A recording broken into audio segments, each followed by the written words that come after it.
fantastic. This is GT racing right now. He's got traction, he's got with the outside, both of them! Maloney! Oh, he's taken Anderson! Anderson's up top here! Oh my god! Oh! Big crash! Oh my goodness, half the field's gonna get rolled! This is very close. These guys are going to want to make their way through the field very quickly. Oh, there we go! Oh no! That's massive!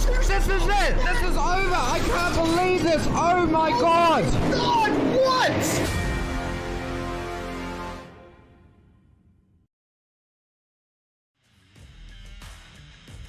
This is your chance to get behind the wheel.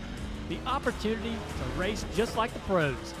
From the grassroots levels, where we all got our start, to the most popular race cars on the planet. From the fairgrounds of Nashville to the high banks of Daytona, to tracks that will never be forgotten. Realistic driving, intense competition, all from the comfort of your own home. This is the ultimate motorsports simulation. This is iRacing.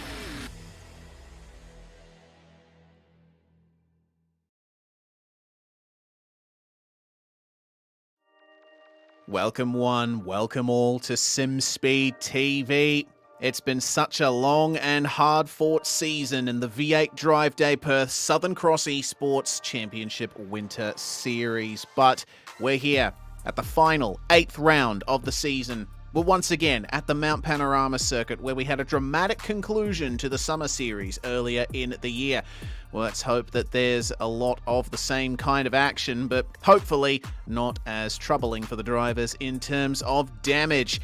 We've got a title to decide. It is between Tyson Broad and Gianni Lutzu, and they've only got a few points between them. Whoever finishes better tonight is going to win the championship. It's going to be 2 races tonight, 20 minutes and 40 minutes. And to bring it to you all live here on SimSpeed TV is myself, Reese Gardner, with Dan Yeaman alongside me in the commentary box. It's Jake Kennedy, as always, behind the scenes on production, bringing you these live pictures across YouTube, Facebook, and Twitch. Well, Dan, I think it's time to once again go over a track that really needs no introduction if you're an Australian sim racer or an Australian motorsport fan for that matter. Mount Panorama. I mean, what can you say about it that hasn't already been said? The 6,213 metres that makes up this circuit is hallowed ground in Australian motorsports, and it's always a challenge for the drivers. I mean, that's a really obvious thing for me to say, but it's true. Not wrong there indeed at all, Reese. Thank you for the introduction for the show this evening, and thank you to everyone joining us here tonight, whether it be live, whether it be on demand afterwards, thanks to the archive of the streams on the SimSpeed Esports Network social channels. And yeah, I think it made a pretty good point there. So much history at this circuit in real life and virtual. Of course, we're all Australians. We know this track like the backs of our hands, as the one true sign of patriotism that we do have on iRacing. And well, we've got our work cut out for us this week. We've got to have a lot of times to talk about this circuit as well, with what we've got coming up here on SimSpeed in the next couple of days at this track. But we'll get our attention back here on the Southern Cross Esports Championship Series and the drivers' standings, which, as you said, coming into tonight, 2 races left in this season, 180 points on the line as well, for that matter. So as a result, it is a straight heat between Tyson Broad and Gianni Lutzu for the title at the end of it all, and certainly we'll go down to the end of that second race before we know who will walk away the series champion. Indeed, there's only 12 points between them, as you can see at the top of the standings. Lutzu has been on the back foot. He's been trying his best to fight his way forward there and try and take it to Tyson Broad, who's had a magnificent season so far. Trevor Hearn, not in mathematical contention for the title, but he still has to watch his back for third. He's got Brody Watts right behind him. And we see Alex Zani there in 10th, but there is apparently a very close fight for 10th place as well. The 11th place driver in the standings, incredibly close. But we got plenty of positions to decide here tonight. Of course, we will have live points on the right-hand side of your screen throughout the night here. And we'll be able to see what the standings look like in real time as the positions change during the race. This is the format for tonight. 20-minute race 1. 40-minute race 2 after a 5-minute break. The top 12 results from race 1 get reversed, so 12th place finisher in race 1 starts on pole for race 2, and you have a compulsory pit stop for 4 tyres. That's the only requirement, but some drivers elect to take fuel as well throughout these races, depending on what their fuel usage is like. And it's a 15-minute qualifying session, as always, which the drivers are right in the middle of.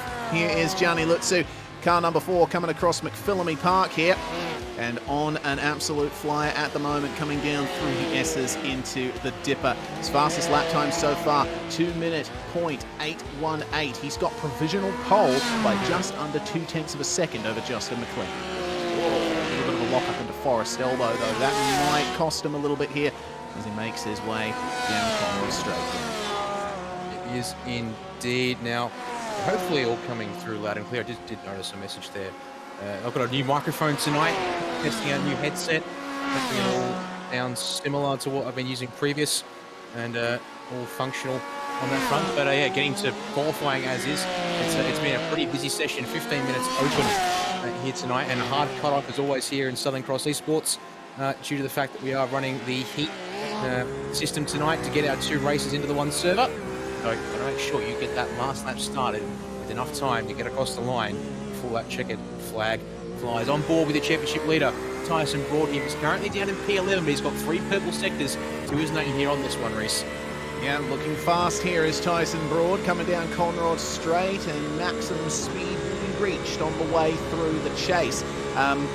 It is flat out through this right-hand kink in these cars. Easy flat. It's the Porsche 911 RSR GTE machine, and look at how deep he goes into the chase, which was added in 1987 for the World Touring Car Championship race to basically satisfy FIA standards for straight lengths. It used to be a straight run all the way down to this corner.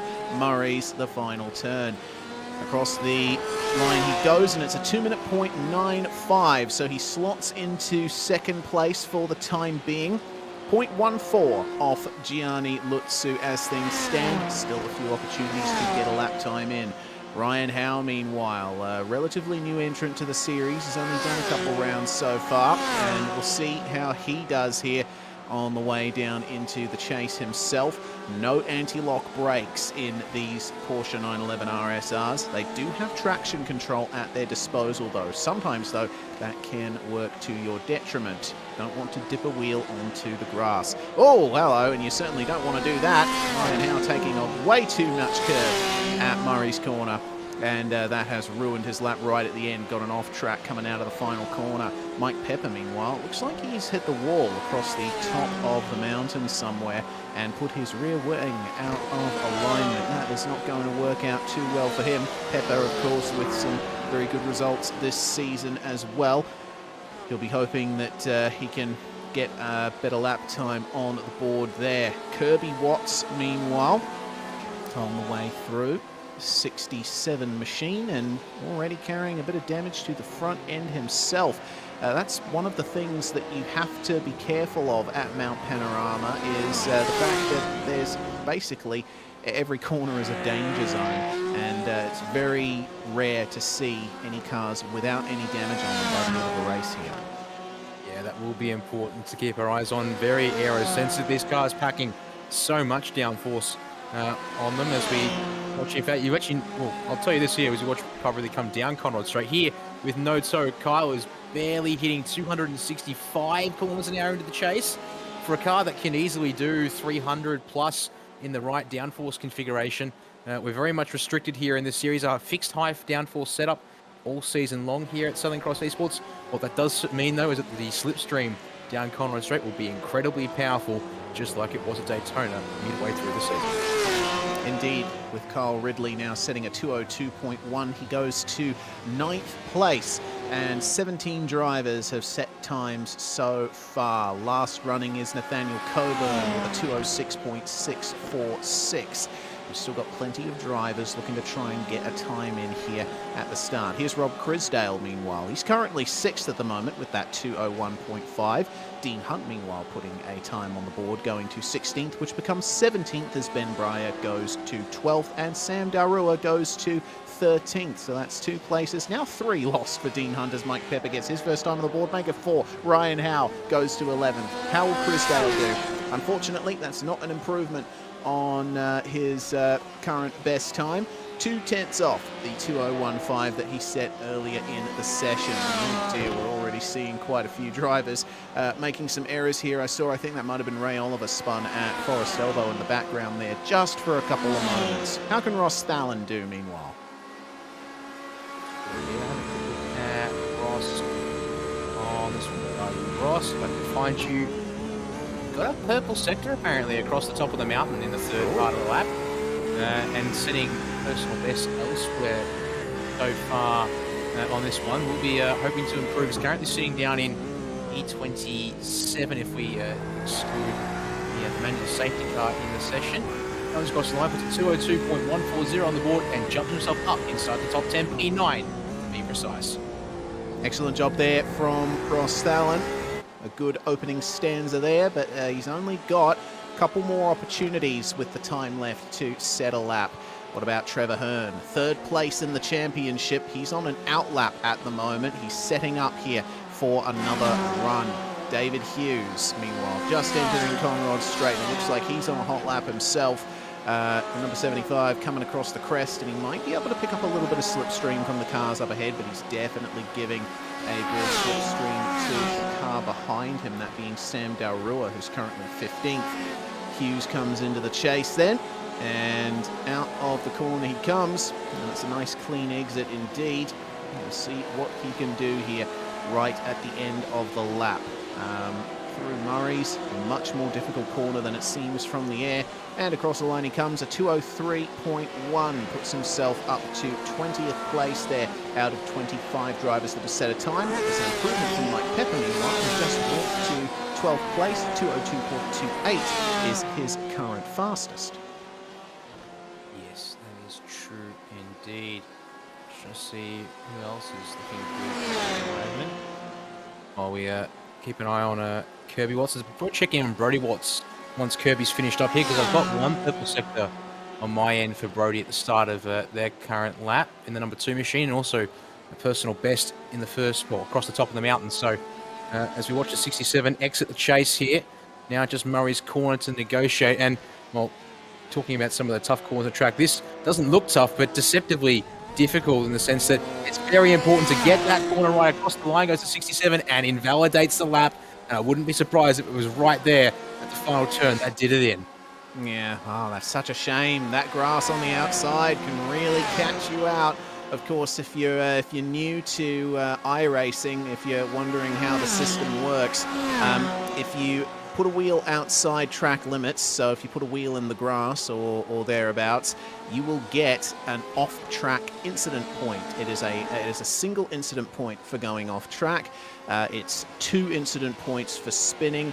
It is 4 incident points for hitting another car. And if another car hits you, you also get 4 incident points. And there we go. Oh my goodness, that is P1 for Brody Watts. My goodness, we just saw that. I was getting a little carried away with my explanation there. Completely missed Brody Watts going incredibly quick there. So, new provisional pole sitter, number 2. Can Gianni Lutzu respond here? It's a 2-minute point 738 there for Gianni Lutzu. Immediately takes back provisional pole by 200ths of a second or thereabouts. Meanwhile, here's our series organizer, Cameron Edwards, manager at V-Race Experience in Osborne Park, one of the brilliant sponsors of the series, who we will thank in between the races. Number 46, he's had a bit of a rough season in terms of driving. The results haven't quite matched his potential, his pace. He'll be hoping for a great finish here tonight. Certainly had his hands full at Spa. We couldn't take an opportunity to have a chat to him. We likely will tonight, so we'll see what happens. As Broad, he tried to improve there, but I think it's a 2-minute point 91 there. Very slight still. Very slight improvement indeed, but no change in position. Yeah, and well, whilst you've been talking, Reese, I was going to butt in potentially, but more importantly, eyes on the clock, because yeah, this is the last car to get across the line in time before the time he hits 0 here, number 50, Peter Biancucci. And Peter here currently back in 15th place, has 2 personal bests to his name, but the run across the top of the mountain not quite as good as he'd like compared to what he's done so far in the session. This is going to have to be it here for him, because he'll get to the line just in time. I mean, it's a matter of mere seconds, and You could easily be on the wrong side of it here. You want to be across the line before you get 0. The lap time processes, and indeed, Biancucci gets up, and indeed has improved. Goes from 15th to 10th, right at the last possible second. Yep, the nick of time there for Peter Biancucci as we can now go through the grid for the first race of the night. Gianni Lutsu, second in the championship, is on pole position alongside Brody Watts. Leader of the championship, Tyson Broad, starts alongside Justin McLean on the second row. Michael Brennan and third place in the championship, Trevor Hearn, will line up 5th and 6th. In 7th place, it's going to be Robert Crisdale. Cameron Edwards managed to run a time fast enough to put himself into 8th place in that session. Alex Zani in 9th, and as we mentioned, Peter Biancucci just going to 10th at the very last second. 11th and 12th will be Ross Thalen, and the 27 of Kyle Ridley. 13th place tonight's going to go to the number 3 of Mike Pepper. He's got Ray Oliver starting alongside in the 224 machine. Ryan Howe, unfortunately, back in 15th place to start this one off, sharing that 8th row with Ben Breyer in the 58 machine. Sam Derua in the 155, starting out of 17th place, got Neil Woodburn alongside in position number 18. Franz Esterbauer and John Lee will round out our top 20 here tonight, and then it's into our last couple of cars, starting with David Hughes and Joe Capone out of 21st and 22nd, Kirby Watts and Dean Hunt out of 23rd and 24th, Barry Punter and Nathaniel Coburn, the final 2 cars to set times on that 13th row, and then it'll be Anthony Jewell and Craig Spencer to round out our 28 races. Keegan Sutton-Baker in the Porsche Cayman GT4, standing by, if needed, for a manual safety car, which, well, after the last time when I jumped in to help you bring the coverage of the Summer Series finale and we decided to recreate the experience that that everyone saw at the Bathurst 1000 in 2005 on the way up to the cutting, just bring it down the track about 100 metres to the exit of Griffin's Bend. Well, we're hoping not to see that tonight necessarily, as much as it makes for some good drama. It certainly shook things up for those guys at that one back there. So hopefully we don't quite get that same kind of championship implicating drama out on track tonight. Indeed, we'll have to wait and see. And you know, if you want to check back through our YouTube channel, our stream archives, you'll be able to check that final round of the Summer Series where we had that massive pile up coming out of Griffin's Bend at turn 2. It certainly was dramatic. Pretty much at least 2/3 of the field got involved in that, and many cars were vaulting over and onto their roofs as well. The safety car that we're riding on board with is the AI-controlled one by the iRacing sim. That's the one that's going to lead the drivers away here and pull into the pits momentarily. But from this point on, if there's a safety car out on track, it will be Keegan Sutton-Baker in that Porsche Cayman GT4. Gianni Lutsu then will lead them away here as they come up to take the race start. A rolling start here. The final round of Southern Cross Esports is go as Lutsu puts the power down and the green flag flies. Immediately Tyson Broad getting a better start than Brody Watts and moves into second. It's time here to decide who will take the title as they make their way through turn 1. And oh no, already we've got drama. Michael Brennan coming together with Justin McLean, and McLean is over on his roof out of turn 1. Oh, goodness. All right. Nathaniel Coburn gets involved. Craig Spencer gets involved as well. But the rest of the field aren't going to worry about that. Lutsu leads. Tyson Broad having to go defensive there versus Brody Watts and puts him into the wall in Griffins. That's a position loss there for Watson. It's going to be another as Robert Crisdale goes round the outside on the way into the cutting. What a dramatic start already. Oh, lordy. Okay. Well, let's see if a tow is being requested apparently from Nathaniel Coburn. We might get our first manual safety car of the race. More dramas back in the field as Ross Thalen is slow coming out of the cutting. And it looks like the tow has been granted to Nathaniel Coburn, so we stay green, but there's still cars going slow here. David Hughes having a lot of trouble keeping that car going straight. Looks like he is having to request a tow as well. He's just pulled over by a marshal's post, so it looks like we might get this on nice and clean here. But Lutsu is leading currently by 0.8 of a second, with Trevor Hearn in third place. Robert Crisdale in fourth. Watts rounds out the top 5. Let's see what happens here as we make our way on through. This is going to be an interesting one here, Dan. Looks like around about 3/4 of a second here between our... there it is. Oh, okay. Oh, dear. Oh, no. Apologies there, yeah. Biancucci Yep. at the chase. Yep, that's exactly what we've just caught on broadcast there with Alexani side by side at the apex of the chase. Neither car makes it out unscathed. They both do a solid 360 flat spin as Michael Brennan has to bring the 89 machine back to the pit lane to get the damage fixed up there from the issues at the start of lap number 1 on the exit of Hell Corner. Back to the front of the field though, Lutzu still leads with Tyson Broad shadowing him here just inside of a second's gap.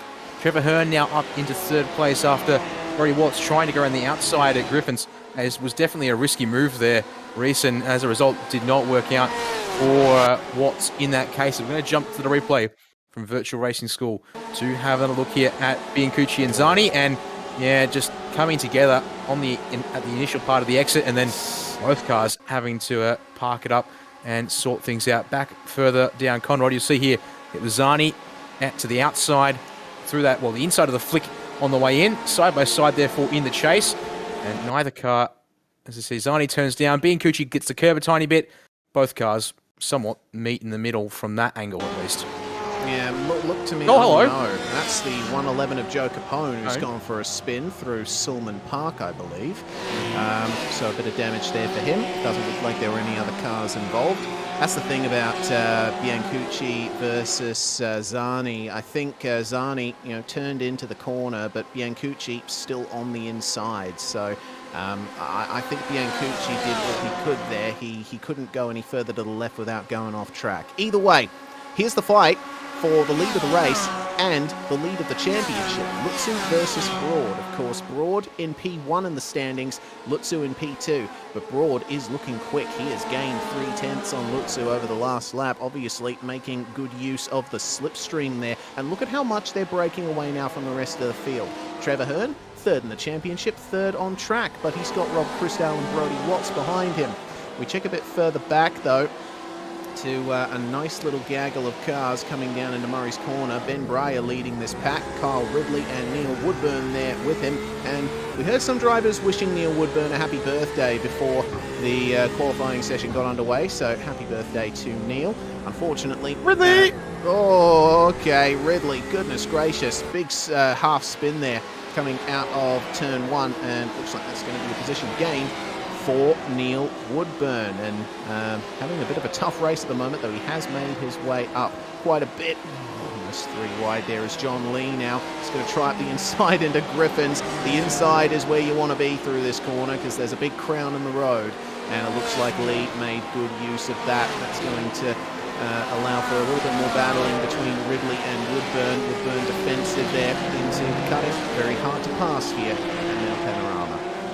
Only a couple of spots where it's at least easy to do on the scale of easy to hard at the mountain. The way up to the cutting is a little bit dicey at times, and well, that one came thankfully without too much fuss. For that one is in the background. I just saw on board with Ridley a little snap for the 27, and then a big step for Ridley into the wall of the S's. This could be another track blocker here, Reese. Oh no, oh dear, Kyle Ridley, he manages to get it going. Oh, stays off the racing line only just as a big lock up there for Peter Biancucci, but Ridley gets it going. God, we've been very lucky here so far. We've had quite a few incidents where drivers have been sprawled across the track or had spectacular incidents, but so far we haven't had any big pile-ups. Touch wood in a big way. Let's see what happened then to Kyle Ridley. Coming across McPhillamy Park, it's just about flat out in these cars with the high downforce set, but he was already having some trouble keeping that thing going straight. And then you're on the brakes through the S's on the way down here, and the car just let go. Goodness me. Oh, that caught someone, didn't it? I Was that actually Zani? missed. No. Yeah, I don't think so. No. That would have been. See, look at that wobble there. He's carrying damage. Okay, yes, yeah, steering's already busted. See, the wobble at McPhillamy, which is what I thought was a bit dicey in there. Just car up on the curb, does not want to play ball. Let's see if we can figure it out here. Racecraft car goes. Oh, hello. So is that Which of the racecraft cars was that? Looking for a green. Franz Esterbauer in the number 80 has come down the pit lane. I suspect that might have been him. Yeah, He's also truck's entry. Yeah, green and white machine getting repairs. Kyle Ridley into the boys' car back to the pits as well as now getting his repairs and basically in and out for a fast repair for the 27. But back to the live pictures and back to the front of the field gap. Still 0.4 of a second as Broad not letting Lutzu go. Happy to take a small deficit now, at least at this stage. Keep him honest, the gap comes down to 7 points provisionally in the championship from 12 as it stands. All right, so this is the kind of running order that Gianni Lutzu would like. It gives him a little bit of an extra chance here to take the title from Tyson Broad in the last race. So just a point on the points, we should say. Oh, that's interesting there. Yeah, Tyson Broad intentionally not taking the slipstream for the first part of Conrod Straight. He's trying to keep Lutzu honest here. He's not trying to go for any banzai moves because I think he recognizes it's difficult to try and pull a gap here. So he'll want to try and make the move on Lutzu as late as possible. I wanted to say it's 60 points for the win in the first race, 55 for second. So that's why the 5 points have gone down a little bit. We're going to get another replay. John Lee having another issue here down at Forest Elbow. Oh, yeah. It's very, very easy to make a mistake like that, and that has put the rear into the wall, but fortunately he manages to keep it off the racing line, and, well, he's going to be waiting there a while, isn't he? Looks like he was having a lot of trouble getting that thing to turn left. I think something might have gone very wrong with the suspension of that car at that moment, but he's managed to get it back going. All right, here is Lutzu and Broad once again, our top two. The situation for Gianni at the moment, if he wants to take the title, he is going to have to finish ahead of Tyson in race 2 as well, and it's going to have to be a position in the top 3 for Lutzu if he wants to get the title, with Broad finishing behind him in race 2. Yes, indeed. 120 points on offer for the win in that second race. Now, unfortunately, I don't have the points right up with me at the second, but if I'm not mistaken, it's 110 points for P2 in that main race. And in fact, I could bring it up and have indeed brought up and can confirm it. Yes, quite right. 10-point differential for the podium in that feature race. 5-point differential here in this opening heat. So, as I said, that will be the way it plays. Of course, F4 Tyson would certainly like to make the margin 17 points, you'd think, going into that final one, and therefore basically force Gianni to win the feature race, and Tyson would still have to finish second, but well, make it a little bit easier in that case, especially if Gianni doesn't finish first and he is on the podium, or actually even off the podium too. Still make it a possibility for him, but Chris Dale and Hearn have gotten together in the chase indeed. Hearn also blinks back into existence just as Chrisdale is coming back on track, and somehow no one dies much. Chrisdale obviously doing a flat spin through the chase, but comes back out on the road and loses maybe 2 seconds, 3 seconds of his time as we check it out on the replay here, thanks to Virtual Racing School Race. Oh boy. Yeah, oh boy indeed. Chrisdale had the slipstream, tried to go for it, but oh man, just got a bit crossed up over the curb and then went into Trevor Hearn. Goodness me. Amazing that didn't turn out to be a bigger incident, though it certainly was big for Chrisdale. Amazed that he didn't get into the wall from that. Wow. Well, he's managed to somehow keep himself in sight of the battle for third with minimal damage from that. So I think that's the luckiest escape we've seen all season for Rob. Indeed. That was incredibly lucky and fortunate. And, well, yeah, the fight continues. What it does do is it opens up the gap between P2 and P3, currently now at around 4.3 seconds. So your front two still building a margin with this fighting happening here over the final podium place. You see there that Trevor Hearn, the one currently now holding onto that spot, and looks to be somewhat comfortable in P3 on championship points as we're checking out Mike Pepper and Cam Edwards going at it for 6th on the road. And you can see here that these two guys also locked in a fight for championship spots. 26-point differential in favour of the number 3 of Mike Pepper here. So he'll be happy to shadow Edwards around because currently they're fighting over a mere handful of about 3 points per position actually currently at this stage is exactly what they're fighting over at this point. So small gains for Edwards. He'll need a little bit more if he wants to try and have a chance at a P6 finish in the season come the end of this. I'm beginning to think it's going to be a similar situation to Spa, where we were supposed to have a mid-race chat to Cam Edwards, but he's currently got his hands full with one heck of a battle. So we'll have to wait until, I think, after racing is concluded for the night to get that done for him. Either way, back to this battle for third.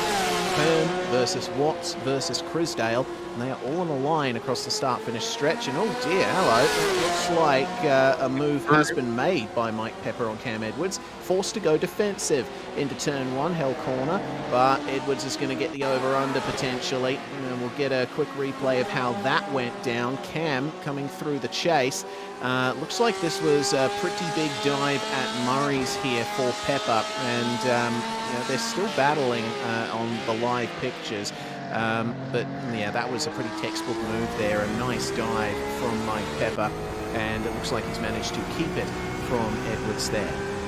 Yeah, done a nice job up the hill to Griffin's Bend. The fight continues. It does start dragging Ryan Howe and the 125 machine up to them as well. And well, Mike Pepper and Ryan Howe tonight, two of our bigger movers from 13th and 15th respectively, to 6th and 8th on the road. Biggest mover though, that goes to Anthony Jewell from 27th up to 10th, as we will keep an eye on progress in the mid-packs. Also, don't forget, top 12 invert as always here in the Southern Cross Esports Championship Series, so that'll be critical to see who's the driver who gets the reverse grid pole. But back to our race leaders once more as they continue to stretch the margin to everyone else. I think now Tyson probably needs to start thinking about what he can do here to start trying to get closer in the draft and maybe put some more pressure on for those extra points here in this first race. Yeah, well, when they cross the line, they'll have 3 laps to go in this race, and you could see that Broad was following Lutzu in the slipstream as he weaved down Conrod straight. So the gloves are starting to come off here in the battle for the win in race 1. See what they can do. Tyson Broad very deep on the brakes coming into Murray's, and misses the apex a little bit. That's what I've noticed here. Broad is starting to overdrive a little bit. In fact, it looked like he's been overdriving for the majority of this race, trying to keep up with Lutzu. Gianni has done very well to hook up the turn-in points, apexes, braking points, etc. And Tyson has been going very deep on the brakes to try and keep up with him. There's the weave once again from Lutzu to try and break the draft, and Broad, well, he's going to follow him on the way into Griffin's. Very difficult corner to get right.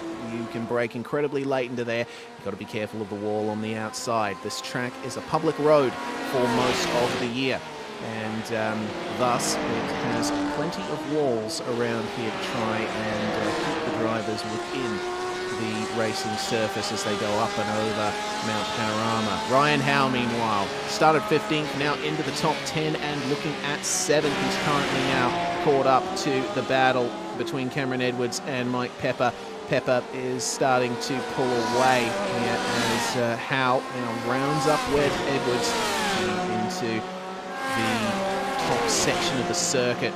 Just flat out through here in these cars with this high downforce setup, and Edwards trying his best there to put a gap, and it looks like it's made it work for him so far. A little bit of a wiggle there for Ryan Howe on the way into the S's. You're braking and turning, going downhill.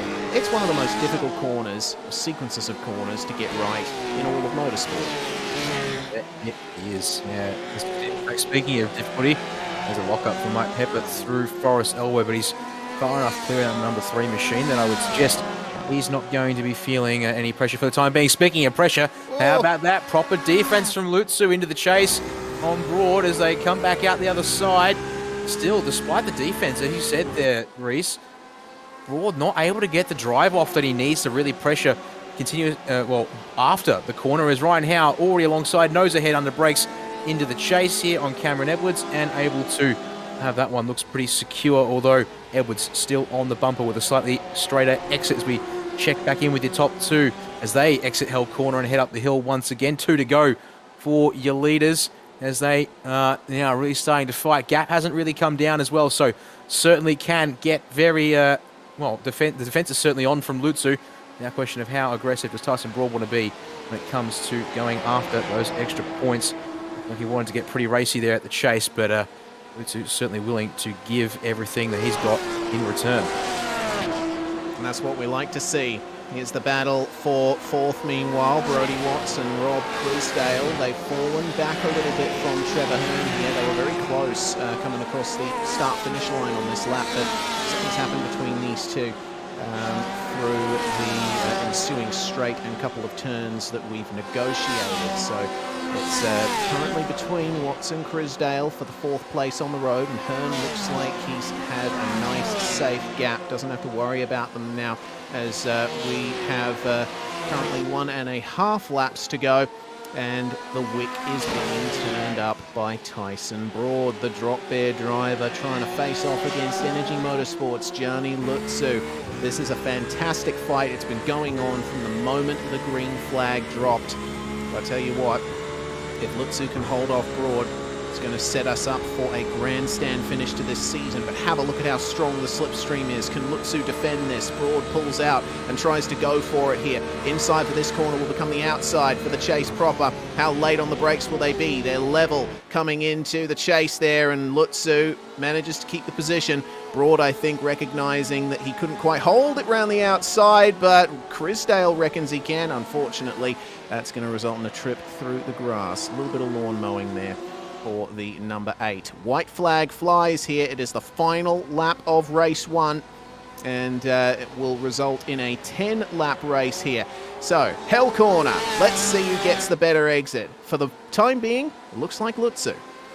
Yeah, up the hill, half a second margin here off of the corner, and starting to come down now with that toe up the hill here, in addition to the downforce package the cars are running here. So it's all going to come down to the chase, as you would think, unless something comes unstuck for Lutsu over the top, because I would presume at this point Broad's job here will just be closing the gap down from half a second to 3/10 up mountain straight. That's how effective the toe is here tonight. Keeps it at 3/10 here through the cutting, as they then begin to climb up and over the hill through Stillman Park first of all. Starting to gain even more here already with the toe at this part of the circuit. Down to the 2/10 as we get through the grate here on our way past Reed Park to McPhillamy. Down towards the 10th and a half. Make it still, 10th and a half for McPhillamy here. Across the top of the mountain, and then down we go. Gap going to open back up a fraction as Broad makes sure to give some space. All right, here we go. Exit of the Dipper. This is going to start defining how this battle is going to turn out. It's a great exit from both of our drivers. There isn't going to be a move made at Forest Elbow because the slipstream will get you right back. Lutsu was a little bit squirrely there on the way into the elbow. Might have compromised his exit, and Broad is right with him here. The slipstream will come into effect now. Lutsu trying to break the draft. One side, both sides of Conrod Straight taken up by Porsche 911 RSRs, and they're going to be side by side under the way in the chase one more time. Again, it's going to be Broad on the outside. Lutsu's going to have to go incredibly deep on brakes to try and do this, but oh, they make contact, and oh dear, both of them having trouble there. Broad cuts the corner there, and that's going to give him a slowdown from the iRacing sim, but he's going to try... No, it hasn't. He's going to try and defend this from Lutsu. That's controversial. Tyson Broad is going to cross the line in first place here in race 1. I tell you what, race control might take a look at that, because he ended up cutting the course there to gain that slight advantage. It's still on for 6th and 7th between Pepper and Howe. And Howe, with a great run through the field, he is not going to get that 6th spot, but gave Mike Pepper one heck of a race. It's still on for 15th, meanwhile, between Brody Watts and Dean Hunt. Oh goodness, we've barely taken a look at the rest of the field, haven't we, as they run side by side. Biancucci very slow there. It looks like, no, that might not be a slowdown. He might have, okay, it was a slowdown. He had a poor run through the chase there, but he is just going to defend that. He is going to lose a spot to Neil Woodburn there, who crosses the line up ahead, but oh, goodness gracious. I'm hearing news on the InSim voice chat that Race Control is having a look at something. It might be... The chase. They're looking at the chase. They're looking at that contact between the leaders and the ensuing advantage gained by Tyson Broad. This is a very controversial finish to this championship. We've still got 40 minutes of racing to go, Dan. My goodness. Yeah, it's going to be very interesting if that's how it comes down to the end of a 20-minute sprint with a 40-minute race with a pit stop also to factor in, and also the inverted top 12 going to play its part as well. We've got ourselves a very, very busy race number 2 to come our way. So let's have a look here. Provisional results for this first race here tonight. 3.5 tenths the gap between Tyson Brawl and Gianni Lutzu across the line as a result of the skirmish there at the chase. Trevor Hearn comes across the line somewhat comfortably there in third place, almost 3 and a bit seconds back. Brody Watt's able to hang on to fourth place ahead of Rob Crisdale at the end of that one there, and then we see the gap open up, of course, to Mike Pepper in P6, just hanging on ahead of Ryan Howe for 7th place. Cam Edwards was there with Pepper early on, but falls back a little bit to 8th, but still a solid run for him tonight. Ben Breyer in the 58 comes home P9. And then I'm just going to quickly read through Alexander in P10, because crucially, the final 2 spots to talk about tonight, Reese, the final 2 drivers who get sent to the front of the field thanks to an inverted top 12. It's Anthony Jewell, who's finished this first race in 11th place in the number 28 machine, up from P27. So biggest mover in the field right there tonight. And then alongside him will be Sam Derua on, finish P12. They will start on the front row for the second race. That they will. 13th place, Neil Woodburn. Peter Biancucci finishes 14th ahead of Kirby Watts, Dean Hunt, Michael Brennan, John Lee, Barry Punter, and Kyle Ridley, 1 minute and 5 seconds behind. Justin McLean was the next driver to cross the line. He unfortunately had that off at turn 1 on lap 1, and he will come home 21st after starting 4th. Finishing where he started is Joe Capone, the 111 there, and Franz Estabauer, the final car to finish on the lead lap. David Hughes and Nathaniel Coburn both 1 lap down, and it's looking like retirements for Ross Thalen, Craig Spencer, and Ray Oliver. Very unfortunate for those guys, but in spite of all of the drama that happened, Keegan Sutton-Baker did not have to take to the track in the safety car. All right then. We've got a moment here to thank our sponsors in this championship, and what a brilliant set of sponsors we have. First off, V8 Drive Day Perth, Perth's greatest driving experience, offering rides and hot laps and specially prepared V8 race cars around Perth's Wanneroo Raceway. You can be the passenger or the driver in the closest thing you can get to what Australia's best do every weekend. Visit them and book your session at v8driveday.com.au. Meanwhile, West Australian Automotive Equipment specialises in everything you need for your workshop, from hand tools to car hoists and everything in between. Better yet, they deliver Australia-wide. Call them on 9303 9068 or head to automotiveequipmentwa.com.au.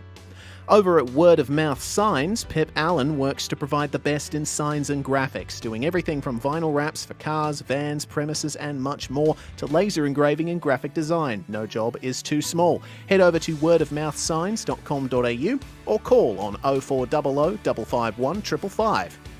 V-Race Experience is Perth's best full-motion simulator experience, located in the heart of Osborne Park. They use Motum simulators, professional hardware, and class-leading virtual reality goggles so you can race like a pro and get fully immersed. To find out more, go to vrace.com.au. Speaking of Motum simulation, their unique patented True Motion technology delivers 6 degrees of freedom in a fully immersive virtual reality environment. They deliver simulation solutions across Australia and internationally, working with many leading brands. To learn more, head to motumsimulation.com. And of course, tonight's racing wouldn't be possible without 24/7 Sim Services, who are handling race control tonight. They're an independent provider of live race control, rulebooks, officiating, and more on all sim racing platforms. Check them out at 247simservices.com.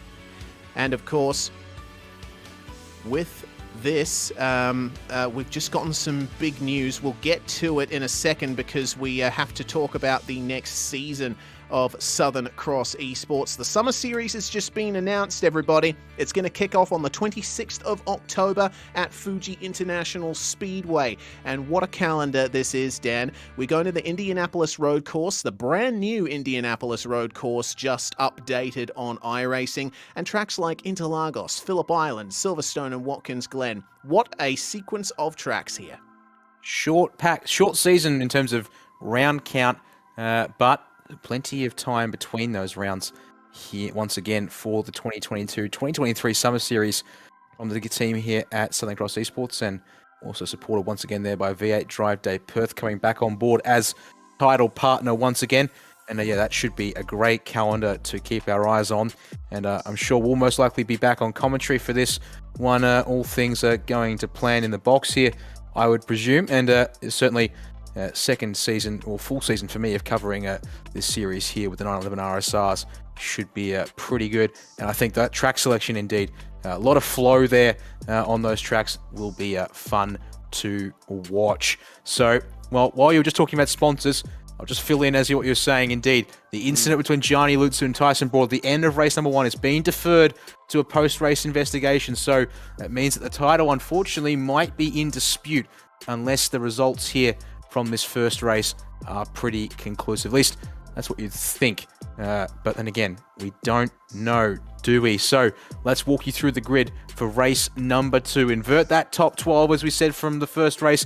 It puts Sam DeRua on pole in the 155 machine. He's joined by Anthony Jewell, who will be looking to stay up towards the front of this one after charging through from the back of the grid to get to the front row for the start this second race here in the 28 machine. Alexani was starting in third place. Ben Breyer alongside him in fourth. It's in Cam Edwards and Ryan Howe for the third row. Mike Pepper and Rob Christo together, 7th and 8th. Brody Watts and Trevor Hearn, 9th and 10th. Gianni Lutsu and Tyson Broad as your race, your front two in that first race. Of course, they'll be then starting 11th and 12th. That they will, and man, what big news there, investigation post-race. We'll talk about that more if there's a quiet period during this second race. Neil Woodburn and Peter Biancucci going to start on the 7th row with Kirby Watson, Dean Hunt on row 8.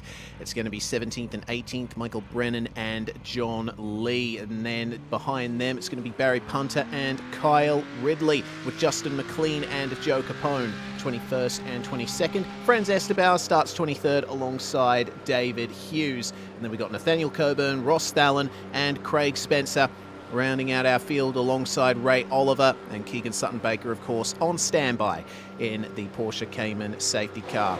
This is a very controversial final round of the season. This the title is going to be provisional here tonight. We'll keep our eyes on the live points, and unless there's a big difference in terms of position between Lutsu and Broad, it's going to be incredibly close, and we won't know until post-race. But green flag flies. The final race of the season is underway, and Sam Dalrua gets a fantastic start there as it's side-by-side between Jewell and Zani on the way into turn 1. Zani gets the inside through Hell Corner, and Jewell gets forced into the grass, and he's going to lose out a little bit there. All right, up mountain straight we go. On the way to Griffins. This is where we had the big incident at the final round of the Summer Series last season. Let's see how hard the drivers push on the way into turn 2. Hard on the brakes we go.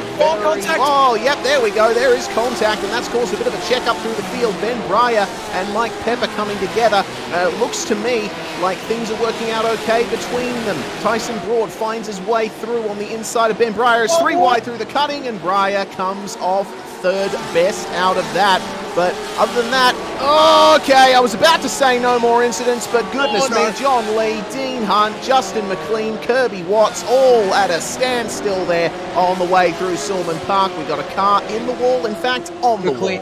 Yeah, McLean is mounted on the wall, but he gets down. It's 2 races in a row here tonight on lap 1 that Justin McLean is being caught up in an incident, and his car is seriously crabbing, but the track now mostly clear on the way up. In fact, several cars crabbing. They might need to tow here. And does race control make the option for a safety car? As the top 2, Zani and Jewell, almost both send it into the fence at Forest Elbow. Dean Hunt is parked under the Fujitsu sign at Silman Park. He's going to call for a tow here in a second. Indeed, he will.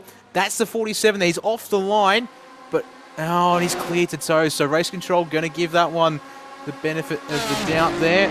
No track clears, but oh dear, the 440 of Barry Punter around on the exit of Forest Elbow. Meanwhile, back at the front of the field, Ryan Howe trigger on the outside of Cam Edwards, but locks up into the grass. He drops behind Christo. Lucha tries to go around, but actually gets caught up exiting the chase there and botches the run.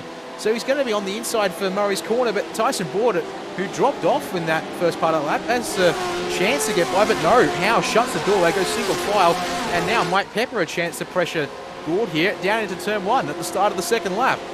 Okay, so Tyson Broad on the inside of Mike Pepper gets the move done through turn 1, but a big slide on the exit. That's going to create a little check-up just behind. Pepper is going to be holding up Biancucci and Brody Watts here with Trevor Hearn trailing just behind them. This is going to be difficult here coming into Griffin's Bend. Biancucci finds some space on the outside here, and the view from Watts is very difficult as Biancucci is sent wide and manages to avoid getting into the wall for the time being. Looks like Trevor Hearn will manage to get past him there on the exit of turn 2. Alright, so that's sorted these guys out just for the time being, but looking a tiny little bit ahead, I'm seeing that Tyson Broad is right on the back of Ryan Howe, and we'll be looking to try and find a way past him here. This is the only car that stands between Broad and Lutzu on track at the moment. You see Gianni there just in the distance, keeping it as clean as ever. Let's see what they can do then coming out of Forest Elbow, whether or not there'll be any big moves made at the chase. That will be important, the chase. Well, as always, being the place to be. More lockups for several drivers, including a whole bunch in front of Gianni here. Jewel, Edwards, Crisdale, all of them having dramas down in the elbow, and as a result, there we go. So alongside Crisdale now, and getting the toe off of Edwards ahead of him is the number 4 of Gianni Lutzu. They're going to go 2 by 2 as Edwards is looking to the inside of Anthony Jewel here into the chase. So that gives a chance for Crisdale. Oh, a little bump between Jewel and Edwards, and then, oh, that checks up Crisdale. And the way in, Tyson Broad's trying to get past Ryan Howe. Still, he'll get out. He drives off the dirt, off the road, unintentionally. And then, a switchback attempt from Broad into Murray's corner. Not able to make it work. He's going to have to find the drive off the turn.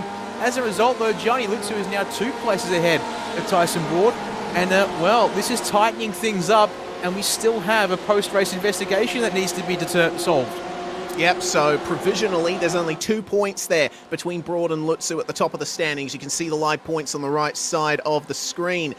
So the goal here for Lutzu is to try and finish as far ahead of Broad as possible in terms of position so that he can get that safe points gap and be in the championship lead at the checkered flag, and it won't be affected by any potential penalty for Tyson Broad, who's trying to find his way past. Someone's got over the fence! Oh goodness, that is the 949 of Trevor Hearn that has gone awry there, and Mike Pepper has gone over the fence, it seems. But Hearn here, 3rd in the championship. It looks like that is going to be in jeopardy here after this incident. Oh boy, I just caught the end of it as they came out of Griffin's Bend. So Mike Pepper up the inside of Hearn, backs off on the inside to give space, but he actually runs out wide into Hearn, and then a little bit of contact from Biancucci, who was just minding his business but not ready for those two to come together on the exit of Griffins.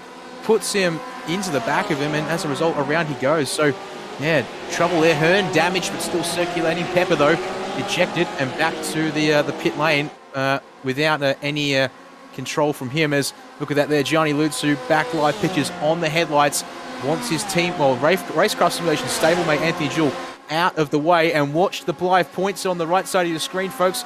As he goes by, they flip positions, because with Gianni up into P3, that's another 5 points to his name, and that turns things around as around the outside of Edwards tries Tyson Broad at the chase. Oh! Between the two, Edwards off into the dirt and into the fence.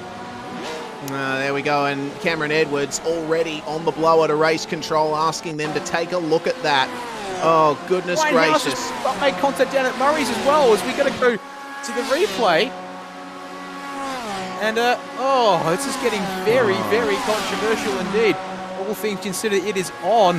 As you see here, so round the outside goes Broad, and then contact, in fact, to be honest, I can't see anything Tyson can do there. He looks to be on the curb from that angle through the right-hander of the chase.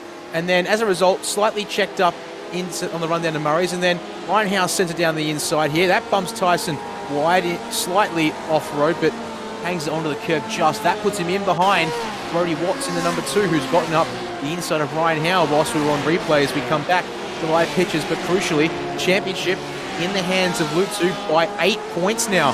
Tyson really needs to get a move on here, as he's getting stuck with all these guys in the back half of the top 10. Yeah, there wasn't a very clean end to the lap for Tyson Broad, and I'm not saying that anything that happened was necessarily his fault. I'll just put that out there. The fact of the matter is, whichever way those incidents are determined by race control, Broad is at a disadvantage here. He's already got an investigation hanging over his head for the incident at the end of race 1, and Lutzu is continuing to fight his way forward as Jewel and Crisdale are now together here for 4th and 5th. Meanwhile, just up ahead of them, you see Lutzu is starting to line up Sam Daurua, who started on pole here for the second race. Daurua fell to 3rd briefly, and looks like he's going to fall back to 3rd now as Lutzu makes his way by into the chase. Side by side between Crisdale and Jewel, and Crisdale is ahead on the way into the chase, but Jewel's going to try and fight it here. Crisdale has to go wide and give him room, but he gets a brilliant exit there. He's going to have to go defensive into Murray's. Let's see what they do here as they come over the crest past the pit lane entry. Meanwhile, we have to think about pits, don't we? We are now within the pit window. You can pit in between the first 5 and last 5 minutes of the race. So the window was already open for a few minutes. Drivers can come into the pits for a set of tyres. It looks like one of the drivers that came in was Cam Edwards, but evidently that might have been to get a fast repair done, repair some damage from that incident with Tyson Broad just earlier. Speaking of Broad, looks like he's made his way past Ryan Howe, and he's up into 7th, but still at a disadvantage in the championship, 13 points behind Lutzu. Saying in race 1, every podium spot gains you an extra 10 points. So the fact that Lutzu is up in second place now, I should say, he got past Sam Daurua on that last lap. He's currently scoring 110 for this race. Tyson Broad back in P7 currently. He's only scoring 75 points.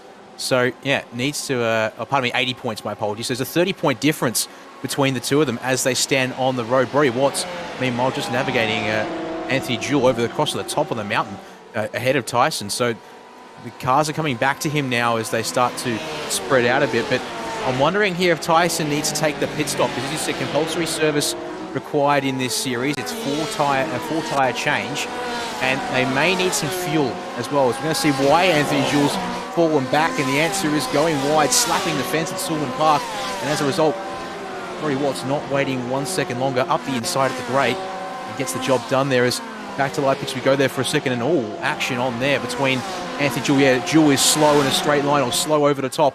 That's compromising massively. Tyson Broad and Ryan Howe have caught him at the chronometer for Tyson there. Ryan Howe's caught him again, and these two have been scrapping all race long, with Howe not in the championship fight, but racing like he wants to be a spoiler potentially here for the points and the individual race result.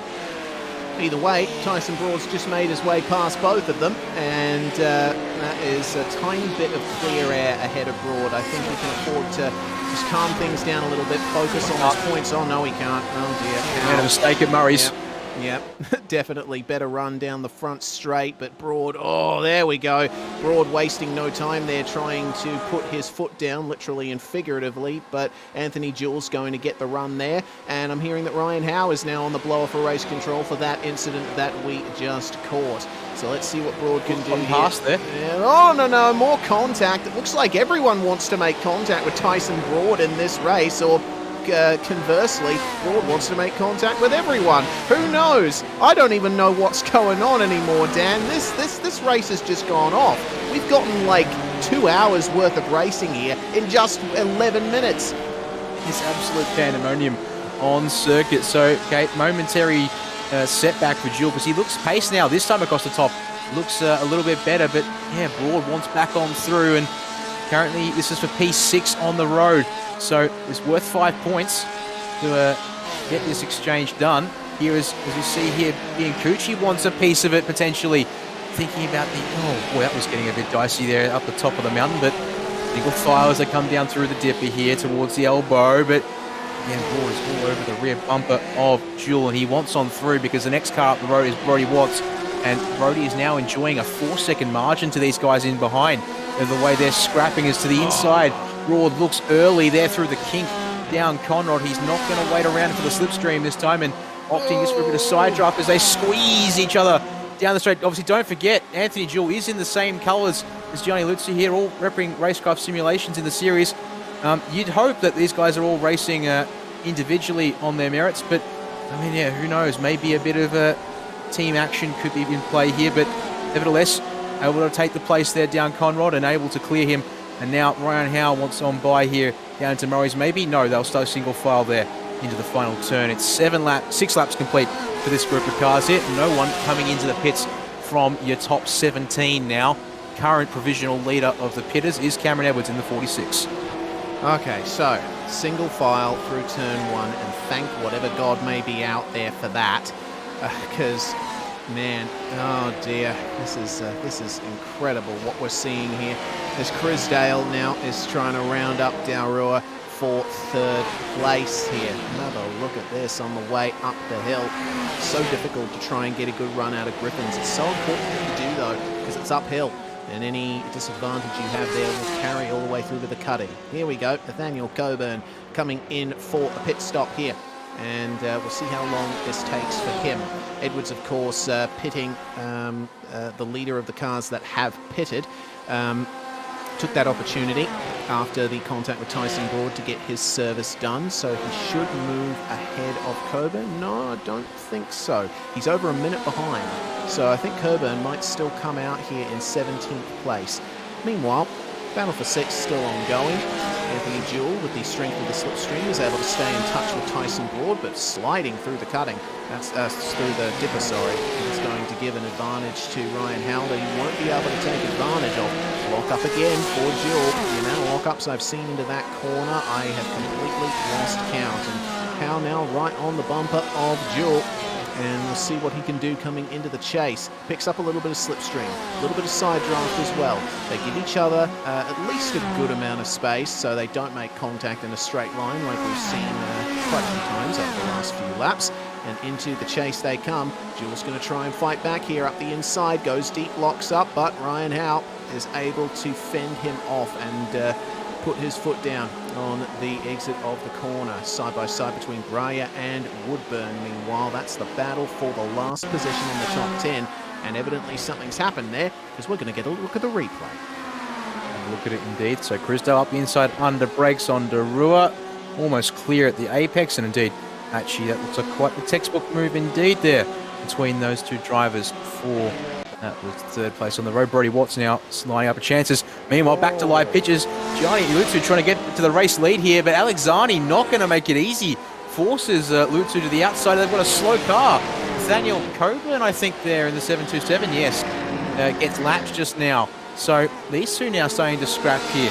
And you should see that there, because, yeah, Zani, part of the Racecraft Simulations, well, the guys running here in the Racecraft Simulations colours, and Zani he's fighting over, I think it's P11 and P10 in the championship, but not willing to make it easy for Gianni here. He's going to have to do it on pace down the straight, it seems. Yeah, Alec, I don't blame him the way he's driving at the moment. He's trying to hold on to as many points as he can right now and try and secure that 10th spot in the standings.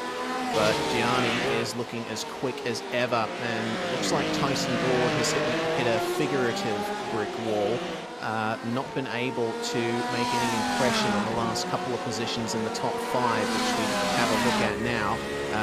The number 2 of Brody Watts now trying to line up Daurua, who is dropping positions. There's Coburn letting them go, and I'll correct myself from before, it looks like Coburn was losing spots there by taking that pit stop. Watts makes his way past Daurua there. That's a great view of the firewall of that machine. And then into the chase we go, and seems to me that is sorted for now.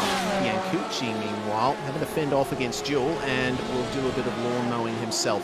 Through goes Jewell, and thank goodness they didn't make too much contact. Jewell doing a bit of lawn mowing himself. Lutsu still hasn't managed to get by Alexani for the race lead. Now, what do you do if you're Gianni Lutsu here? You can certainly take advantage in the slipstream, but there is a clear pace difference between these cars, and you know, my gut tells me that Lutsu would be better off if he was ahead.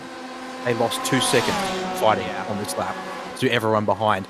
Now, critically, that, for example, championship-wise, that took Tyson Broad from being 10 seconds off the lead of the race back to 7.5.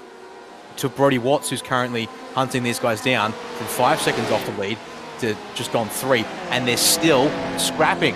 Zani is not letting us up. He's already lost another half second to Watts there in P4, who's just shadowing Robert Christel. These guys, I think they know what's happening up ahead, at least they're seeing what's happening up ahead, and they're going to at least settle down here and focus on just allowing these guys to scrap for the front, and they'll close up all the way along. I'm surprised none of our front runners are opting for a pit stop. Now, I'm trying to find some numbers. Unfortunately, I don't have any recent fuel burn data for this car at Bathurst, so I can't just rely on, say, a data pack, but I can tell you that the drivers are limited to 45% of the tank here in the Porsche 911 RSR for this series, and so that will in turn therefore be just under 45 litres. As we see here, lock up for Zani, Forest elbow. Now Gianni Lutsu is finally alongside.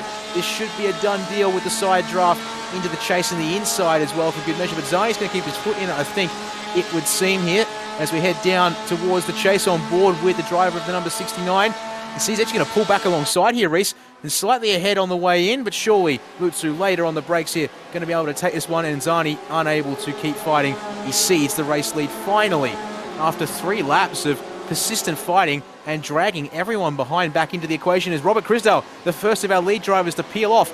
Right now, that might just be a very valuable strategy move there from the number 8 machine.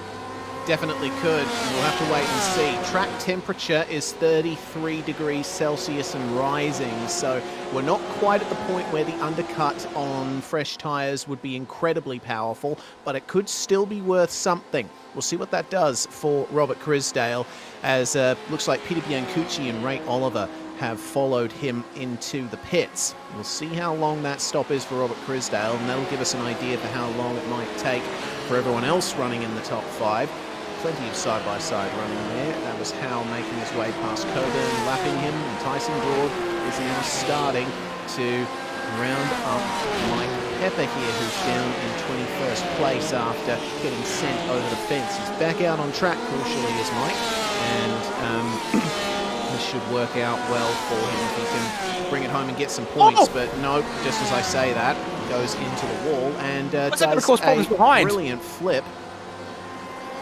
I think we should get a replay of that. That was almost artistic there from Mike Pepper. Oh my word, the fact that A didn't kill Tyson and therefore just hands the championship on a silver platter to Gianni, nor did it cause chaos behind and trigger a safety car or something that would have really shaken things up. Oh, it's a minor miracle as we're going to watch it again. You can see it really wide through Silman Park and then into the fence. Oh dear. 10 out of 10!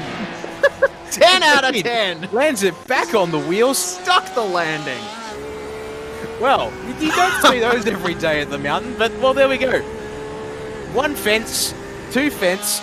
Oh, I was going to say... Red fence, blue fence. Oh, I was going to say, stay on board. Watch that through the rear view camera of the RSR as Tyson drove by. But, well, there you go. Job done. And, unfortunately for us, Pepper immediately towing between the pits means that we don't get the satisfaction of some action as Peter Biancucci, meanwhile, separate to all of that, unfortunately has made an error on the way out of the cutting and put himself into the fence as both Brody Watts, Tyson Broad and Ryan Howe all down onto the pit lane to get the compulsory pit service complete here. So your top 3, the remaining drivers. Oh my word! It was Ben Breyer exiting the lane but absolutely finding the fence. For good measure, he somehow doesn't have a mechanical black flag or a speeding in pit lane black flag, but how has he done this? That's how, unfortunately, just taking a bit too much speed on the way in and locking up. The pit entry line comes up very quickly here at Mount Panorama after you negotiate that little mini chicane.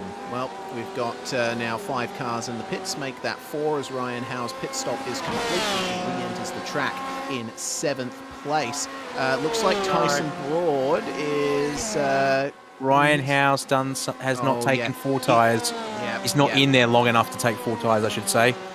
Once again, the 125. We saw this actually last round of the series, if I'm not mistaken. Yeah. At Spa, there was an error there. Howe needs to... Yeah, so... Oh, dear. Broad! What has happened to Tyson Broad there on the exit of the lane? He was leading the championship coming into this round, and it's all gone wrong for him here. We'll see what has happened, and he just spins it up. The cold tyres not working to his advantage. The traction control, I think, playing a part in that as well. And just casually loses about 5 seconds to the drivers that he was chasing down.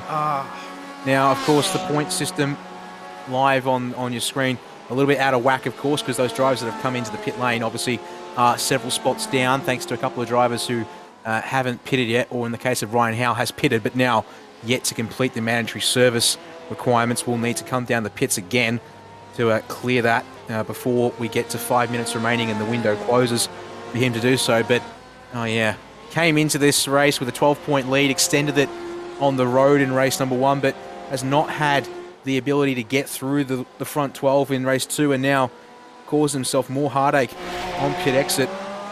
Yeah, just basically, if there was ever gifting the championship away on a silver platter, this might just be it through unforced error. And he locks up at the elbow, almost puts it in the fence for good measure.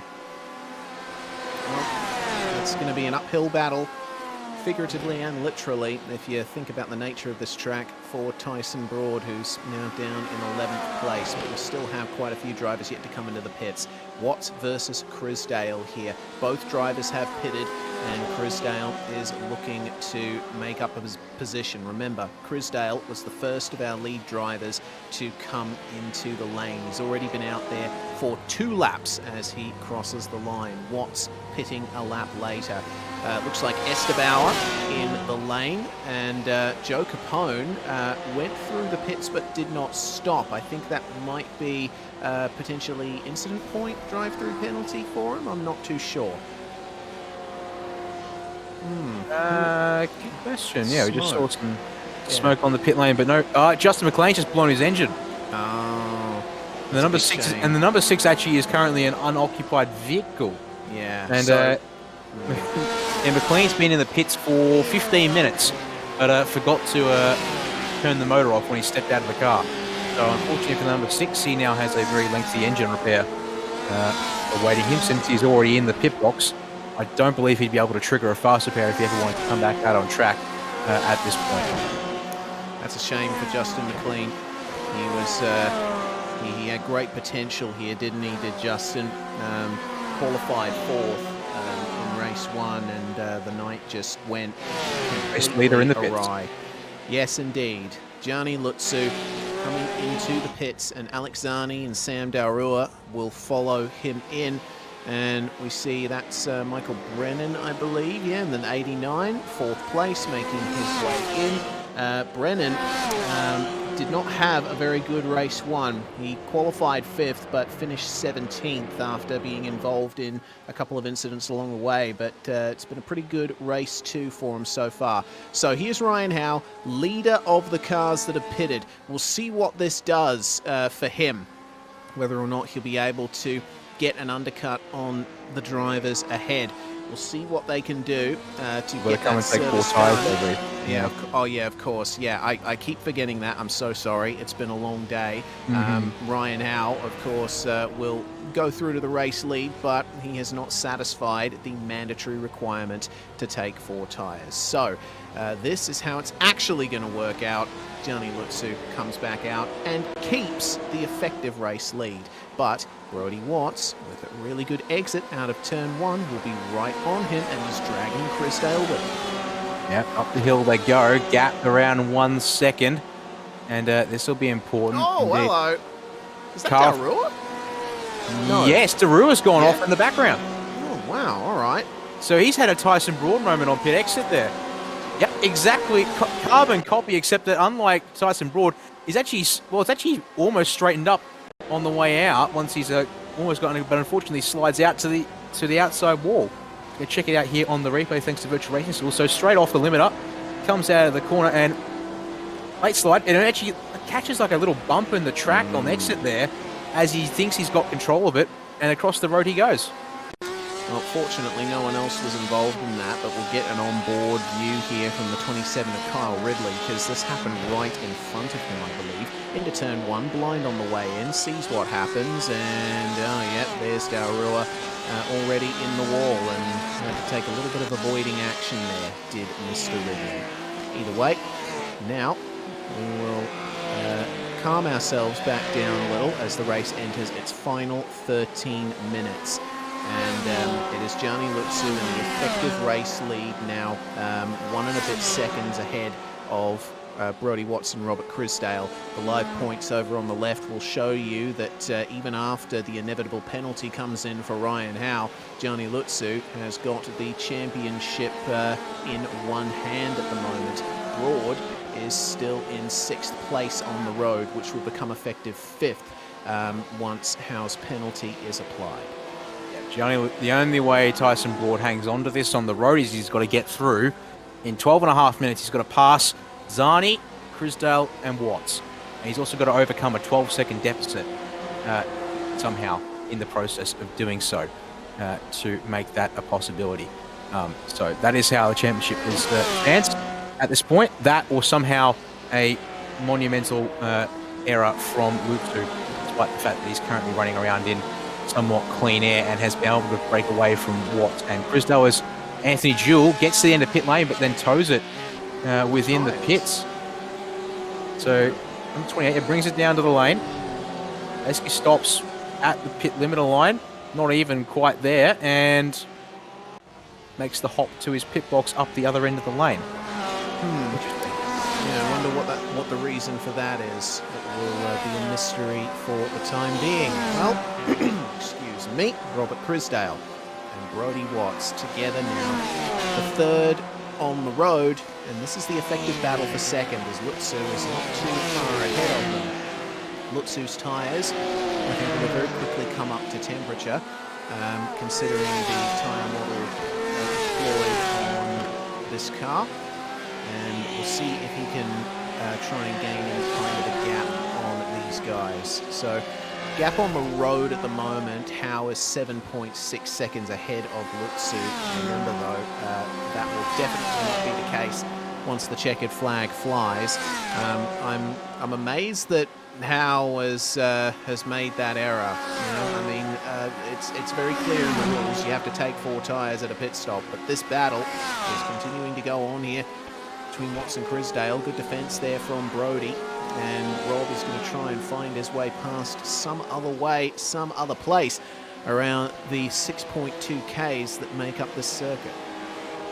That is very true there indeed. We'll see how things play out between these two, because Crisdale's been doing a good job to keep Watts honest over the course of this one so far.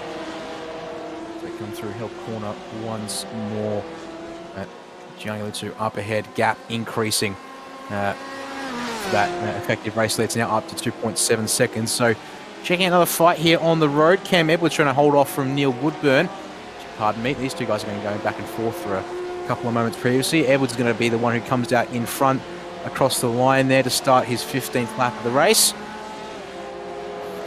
And then through turn 1, will stretch the margin fractionally.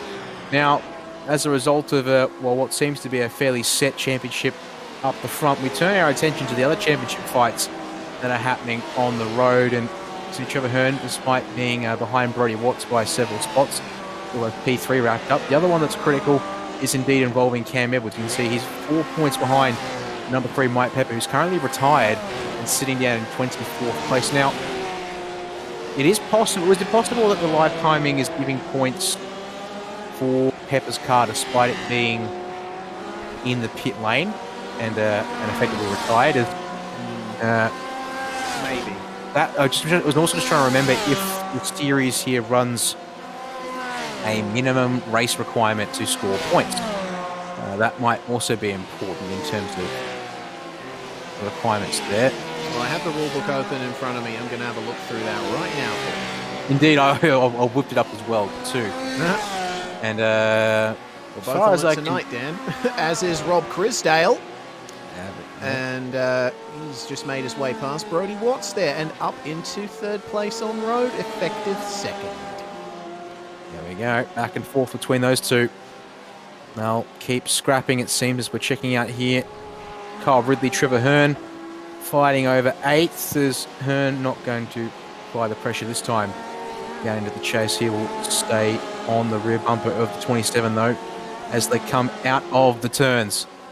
And as far as I can see, no indication that drivers need to complete a certain amount of laps to get their race done. As 949 comes back to the pit lane, no flag against him, and had one pit stop to his name.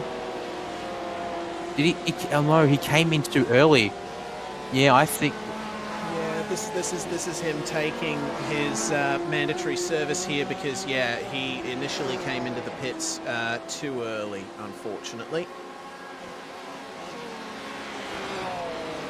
Either that or he doesn't have the fuel to make it home after pitting early on. So, 7.5 minutes remain in this race. And Gianni Lutsu in the effective race lead by about 5 seconds over Chris Dale and Lutsu continue to fight as with Cameron Edwards and Neil Woodburn here the battle for 12th. Neil Woodburn has basically dead even for positions gained in this race. He is still in the position he started, but Edwards is trying to get something back here after that earlier contact with Tyson Broad through the chase. Has lost 7 places on where he started here in race 2, but Woodburn is giving him one heck of a fight. Yes, indeed. Just also a bit of discussion back and forth with why Trevor Hearn's come down the pits, because came in at the end of lap 4. Start of lap 3, actually. I think it was end of lap 3, start of lap 4 for the 949 Trevor Hearn. That would have been within the pit window. But remember the fact that these cars are not running their full tank of fuel. It was. And I would suspect we've seen it before at other tracks in this series, where if you pit early in the pit window at a high burn track, and this is certainly one of those tracks that's high fuel burn, and doubly so with a high downforce car setup where you can run a little bit more aggressively throttle-wise over the top of the mountain. I wouldn't be surprised if the drivers who came in right at the start of the pit window have cut it a bit too fine on their fuel burn and their fuel margins. Oh, this is pretty big. Looks like Ryan Howe has just let Gianni Lutsu by and into the race lead there. So, and it looks like Cameron Edwards is coming in for a second stop as well. Looks like he was marginal on fuel too. This is pretty dramatic. And the pit window for mandatory service will close in 5, 4, 3, 2, 30 seconds, 1. 30 seconds is what I was going to say, Dan. Let me finish my sentences, mate. All good. I'm just playing around as we check out Ray Oliver making his way through the chase. Sandow Ruhr going wide. It's the cutting. Of course, I'm getting everything wrong here in the final dying stages of this scene. Want to try the 5-second countdown now? Yeah, 5, 4, 3, 2, 1, 5 minutes. I'll tell you the truth, I did intend to say 30 seconds after I did my initial countdown, but you ruined it, mate. All right, hands up, guilty as charged. I will admit, certainly getting in the spirit of, it's a bit too soon for that, and not quite reading the subtext, or just waiting for the text that came afterwards. So, we'll cop that one on the chin. That's for, okay. For being getting a bit preemptive. So unfortunately for Cam Edwards, meanwhile, that second pit stop means that he is now 10 points shy of Mike Pepper, and I do believe now your top 6 are pretty well locked in on points, but look at that there between Trevor Hearn and Brodie Watts all of a sudden. Where is Trevor Hearn gone to suddenly now be... Oh, because of course Hearn had to make a second stop. He did. He's back in 14th now. Brodie Watts really needs that P3 back from Robert Christelle to get P3 in the championship now. He does. He absolutely does. I don't know if he's aware of that. But don't forget, of course, we still have to consider the state of Ryan Howe, who has not taken all 4 tyres in the stop and will undoubtedly be disqualified from the race results. So remember, Watts is already in effective 3rd. That's a good point to make there, yes, actually. That change will happen at some point on the road, afterwards in due course. I'm surprised because actually we saw Ryan Howe do it at Spa. I swear he made the same mistake at Spa, but he corrected it during the race and took his tyres within the window, and therefore there's no need to doing stuff after the race to correct the order and such. But hasn't come down the pits within the window to resolve that one, sorry. So he will circulate in second place to the end of this one. We're currently sitting about a second off of your race leader as things stand. But here is this fight for P3. Watts a little deep there into Forest Elbow, but could work his way back into this little margin. Half a second at the moment as they come down Conrod straight. A bit too far back, I think, though, to make a move this time into the chase.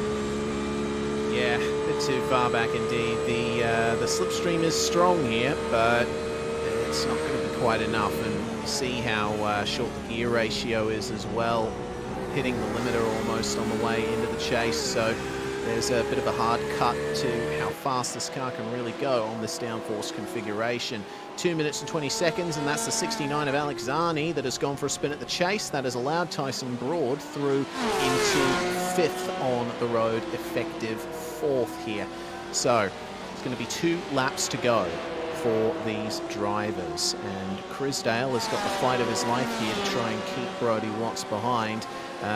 Looks like Watts was a little bit faster on the last lap to the tune of about 600ths of a second, and he might be able to carry that momentum on the way into Griffins. It's close, but not quite at this time as he goes on through. There was some trouble down at the chase, and I believe that's what we're going to jump to a virtual racing school replay of. It is indeed. Ooh. Ray Oliver up the inside of Sam Derua. Fortunately, Derua actually goes a bit too deep, giving the space there to Oliver. As a result, no contact between the two, and the place is exchanged, and they carry on. Back to live pitches we go, and back to this fight between your front two. Are we not on the white flag lap? According to my timing screens, we are, because the time is also at 1 minute 14, and Lutzu is just coming down the mountain. Are we going to get one more in here for a 20-lap race? Or has that? I will have to go and check for what is Barney doing a wave. I don't think he is. No, he's not. Barney, yeah. We are very close to the time running out as we go to the dynamic TV cam. Indeed, Barney is standing by, but he will give the white flag next time around. So we're going to get in 20th lap here at the mountain for this final race of the Southern Cross Esports Championship Series season, thanks to V8 Drive Day Perth. Well, 6.4 odd kilometres of racing left as lapped car of Nathaniel Coburn, I believe it is, unfortunately taking to the grass there. Although it gets out of your race leader's way without too much dramas, so could be worse. As in, speaking of your leader, indeed, there we go. So 18 seconds to go across the timing line. He will pass by and receive that white flag from Barney at the stand. So one more circuit of the track to go, and the title will be his. All right, here we go then. Still on for effective second here with Crisdale and Watts. Let's see what they can do coming into Griffin's Bend. The slipstream is on. Tyson Broad too far back to make an impression on these guys. It's going to be between them. It's going to be Crisdale going slightly defensive. That's a good line to take into Griffin's because it immediately gives you the inside. But Watts with a bit of a wider arc through the corner, trying his best here to round him up. Won't be able to go for the move into the cutting, but let's see what the exit is like on the way through Reed Park, Silman Park, McPhillamy Park and Skyline. Again, it's just a case of follow the leader across the top of the mountain here. You cannot make a move. I mean, you can attempt one, but it's basically 50-50 on whether or not it's going to be pulled off. And I think quite wisely, Brodie Watts pulling out of any potential move there. He's going to wait for the run down Conrod Straight and towards the chase. Well, let's see then what the exit is like for the number 2. Will he be able to nab second back here from Rob Crisdale? Looks like a good exit there from Oz Rob, but slightly compromised. The slipstream is on here for Brodie Watts. Will he be able to pull alongside the number 8 on the way into the chase? Look at that. That is a very strong slipstream. Crisdale giving the space there to the outside of the next corner, but late on the brakes they go. And is this going to be contact between them or room given? And Watts is going to take second. Meanwhile, looks like we have a champion to crown. Gianni Lutsu is going to cross the line in first place, and he is your champion. The Southern Cross Esports Winter Series. What a brilliant drive there from Lutsu in that race. Faced off all manner of dramas. Tyson Broad, he is going to cross the line. He can hold his head high. He had a really good season. Unfortunately, all coming undone for him in the final round. He will secure second in the championship, though. And Alex Zani is going to hold on for 6th place. Looks like that will secure him 10th spot in the drivers' standings. And Raya and Neil Woodburn are still together, separated by 9/10 of a second, but it looks like Raya is going to finish in 11th there. And our last couple of drivers on the lead lap here, actually last couple of drivers running even. Cameron Edwards back down to 15th place after taking that second pit stop. Can Franz Estebauer line him up there and nab another position towards the line? It looks like Estebauer is a little bit too far back to get it done at this stage, but a mistake from Edwards in the final corner can still make all the difference for the Perth Fork Trucks number 80. Let's see then, down to Murray's Corner. A nice clean run into the corner from Cameron Edwards. It's going to be all about the exit. It looks like he has lined it up. And there we go. Franz Estebauer is going to come home just behind Cameron Edwards there. David Hughes and Joe Capone apparently are still out there and racing to the flag. They have just completed it, and Gianni Lutsu can afford to celebrate now. He is your champion. He is indeed able to decisively cut through the field in the second race with the inverted top 12 grid, and that made all the difference when he was able to break away and therefore do exactly what he needed to do in that second race tonight. And even now, the results of race 1 don't matter. Technically a provisional champion, but I don't see how there'll be a decision from race control that adversely affects him. And to be honest, I would like to think it shouldn't adversely affect Tyson Broad either. I think realistically, both cars gave each other space for the most part, and then there's a little bit of contact that unfortunately forced Broad off the road. So he did what he could in terms of making sure he kept control of the car, and you chalk that one up to being a racing incident. The two drivers really going at it, and it did.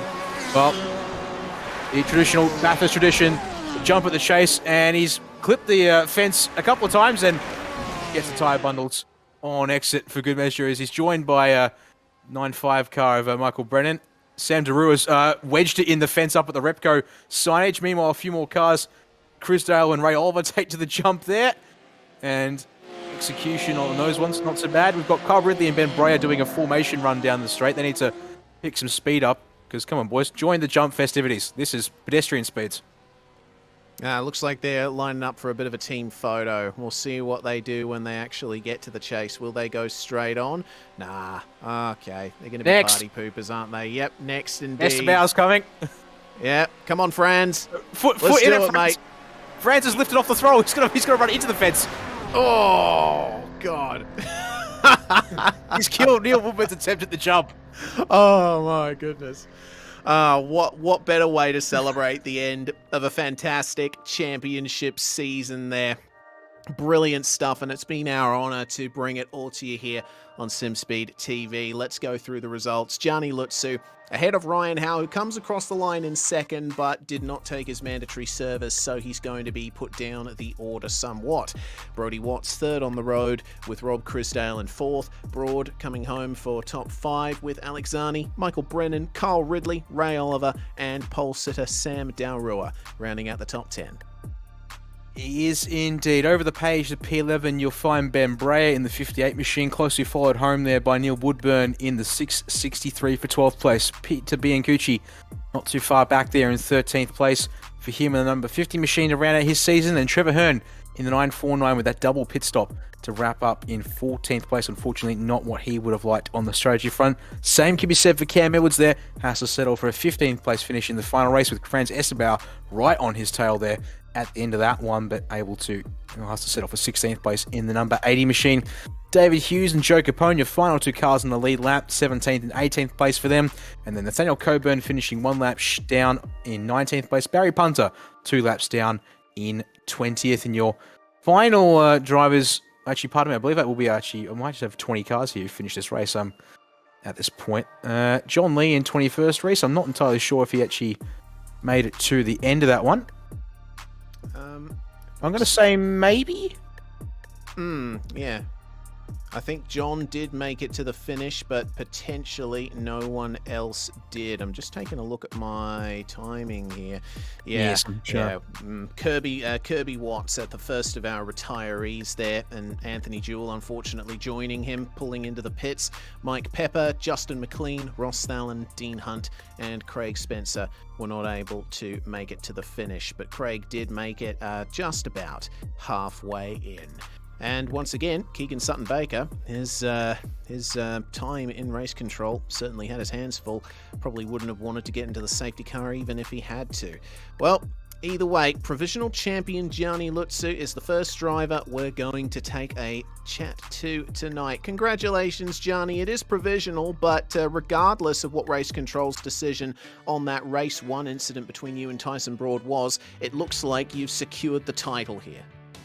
Oh wow, awesome! Well, that's the first time I've heard that now. I was just sitting in the waiting room there, just seeing if I might have been champion or not. But yeah, obviously from the results tonight, I put myself in the best sort of position to obviously win the championship. And but no, that's absolutely amazing to hear. And I didn't celebrate as much as I probably would have crossing the line in the last race there, obviously because I didn't really know, but that's amazing to hear. Honestly, it's been a really amazing season this season, and we tried really hard and we pushed our hardest, and obviously it paid off for us. We got quite a few sprint race wins, and obviously we were really fast out the front there for most of the season. So it was, it couldn't have gone any better, honestly. I'm a bit lost for words. That was a pretty hectic 2 races.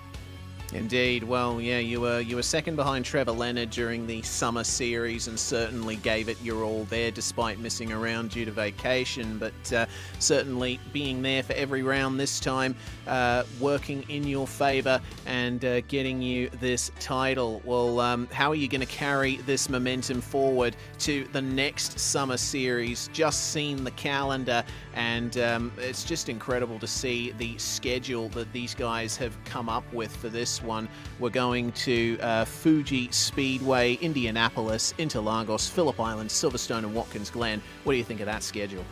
Yeah, 100%. Obviously, it was a bit bummed after last season. Obviously, we were doing quite well for most of the season, and unfortunately, missing that round, and then we had an unlucky Bathurst. It sort of pushed us down a bit further than we wanted to be. So coming into this season, I sort of tried to take my foot on my stride and try to do the best I could, and it's obviously paid off really well. But it's honestly I couldn't have thought I could have done better. Honestly, it was a really amazing season, but we'll try keep pushing for the next season. Obviously, I'm really happy with the track selection. Cam and all the boys are sort of choosing and trying to help out as much as I can with all that sort of stuff. And it's really great to see how much this series has sort of grown, and from where we started to where it is now, it's pretty massive. And you guys at SimSpeed have helped that a lot, and you should be really proud of all the effort you guys have done, and all the boys from Cam and Ray and all those guys for doing all the effort they have. So we'll take some time to celebrate this one for sure, and we'll definitely come back next season quite a bit stronger and see if we can take it home again for a second season. We shall see, Gianni. Is there anyone you'd like to thank before we let you go off to celebrate your championship win? Yeah, 100%. So big thank you to all the guys at Racecraft Simulations, Johnny, Anthony, Alec, everyone that's sort of raced with me this season. Big thanks to them for all their support. I couldn't be here without them. They've supported me the whole way through, and they've been there to help me out. And I really couldn't have done this without them. And big thanks to all the guys at 95 SimSport as well, Sean and Michael, for jumping in and supporting me in the last few rounds here. It's been really great to get to know those boys as well, and be able to race quite close with them, and gain a few tips off them as well.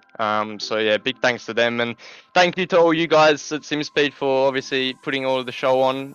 We wouldn't be able to go back and sort of review everything afterwards without sort of your show. So big thank you to you guys for that, and obviously big thanks to all the guys at V-Race Obviously Cam and Ray for always organising this, and I've really enjoyed this series, and as I said, I'm really happy to see how it's been growing so much over the sort of past year or so, and it's just getting more exciting the more people we're getting into here, and being able to promote such an awesome series like this is always great, and to be a champion of it is pretty cool as well. So definitely gonna soak this one in a little bit and enjoy it for a while.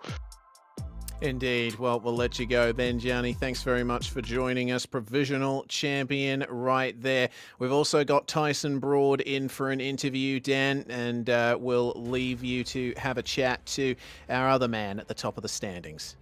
Thank you there, Reese. Well, Tyson, race 1 certainly was checking off the marks there, following Gianni to the line, and a little bit of a bump and run down there at the chase on the final lap.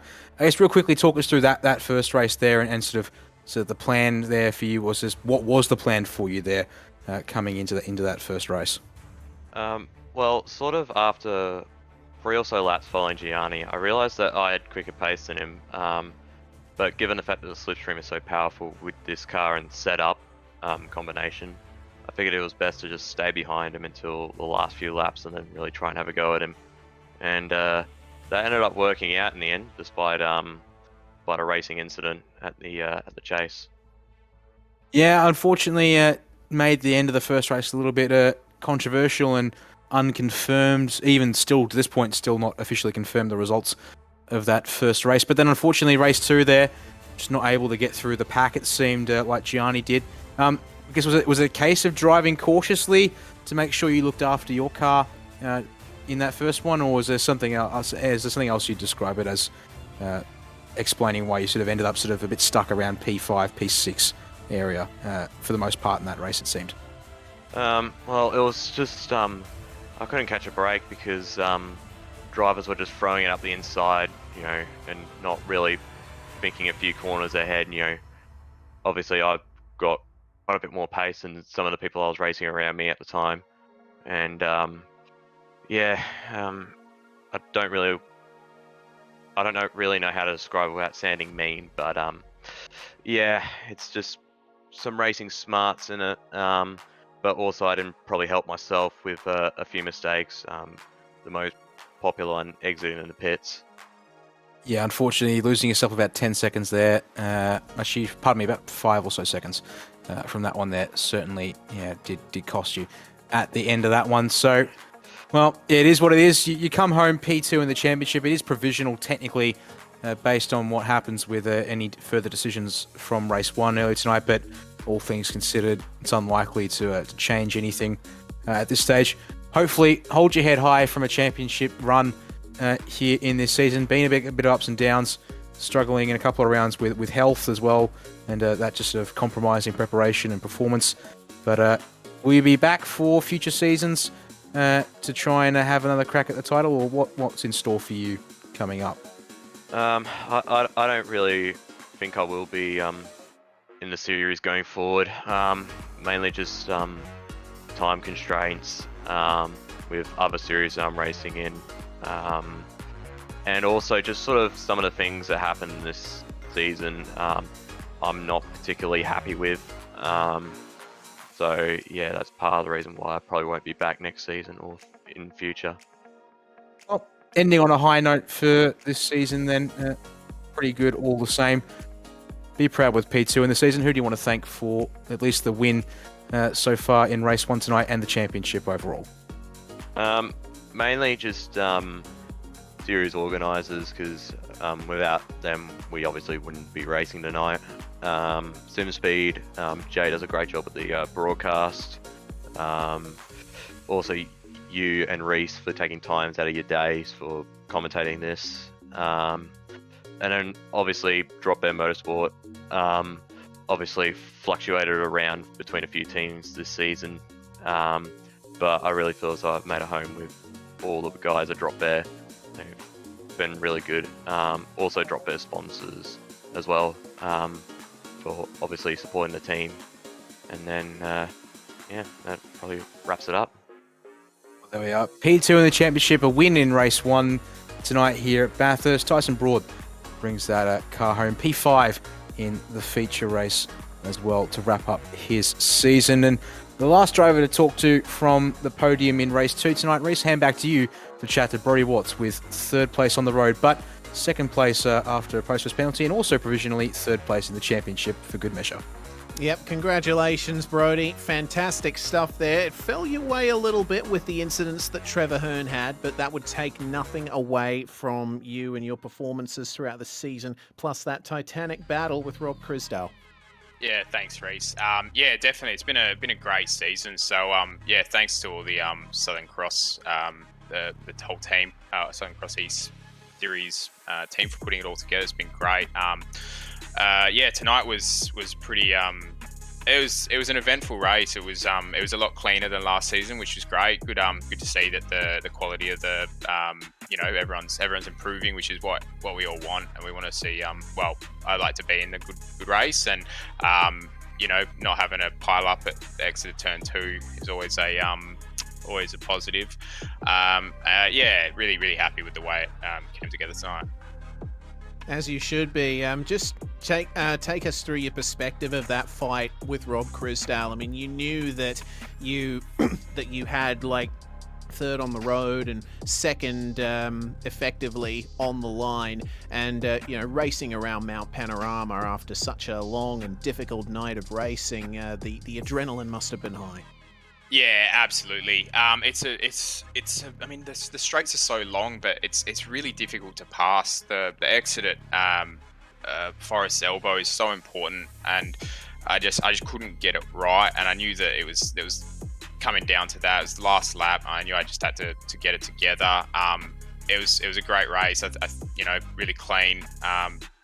Unlucky to Robert, but I think I did what I needed to do. That you did, and having a look on the production feed on the pictures at the moment, that side-by-side run through the chase on the very last lap, a fantastic battle for you, and a fantastic result as well with another championship top 3 after, I believe, taking 2nd in the standings last season in the Summer Series. Momentum is carrying forward well for you, Brodie. What are you thinking about for next season? I mean, it's all about consistency. I let myself down a little bit earlier on in the season. I had a few Phillip Island and Oran Park. I just didn't put it together, and that really cost me. I think I could have been a little bit closer to Gianni and Tyson. So that's basically what I'm going to focus on. Just get some really good consistency. Pull it together. A 5th is better than a 20th because I've crashed myself out. So that's what I'm going for. Awesome stuff to hear, Brodie. Well, before we let you go, anyone you'd like to thank for yet another fantastic race and championship result?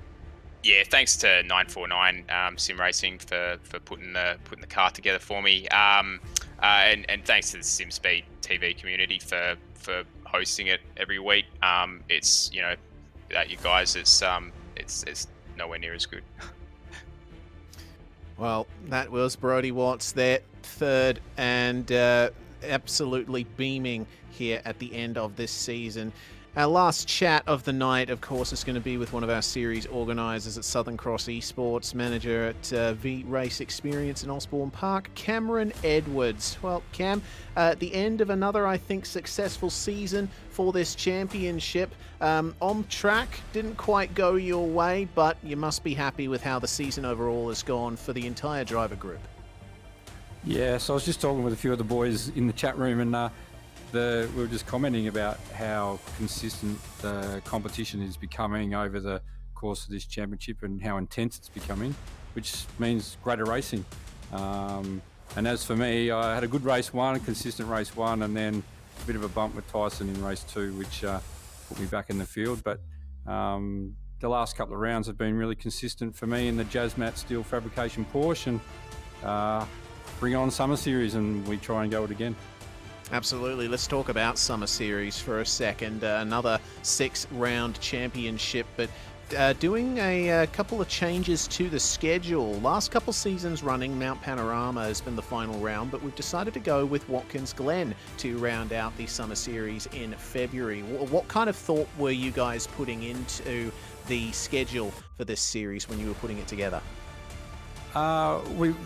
We were looking at Bathurst, and we've done it twice in the first 2 series that we've run, and we just wanted to mix it up. As much as everybody loves Bathurst, and I'm one of those people who really like it, it's good just to mix it up a little bit during the summer series so we can try a few different tracks and a few different layouts and things like that, and then we'll probably bring Bathurst back for the championship series next year.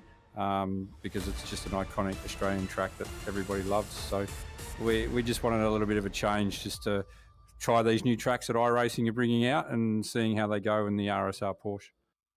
Yeah, absolutely. Very good stuff there. And I suppose your thoughts on how this series has grown over the last year, you know, from being a series put together in the wake of the pandemic for the WA motorsport community to do some racing online, and it's managed to turn itself into this really big affair, and it's certainly been some of the best racing I've seen in my time commentating here on SimSpeed TV. How do you feel about how this series has risen?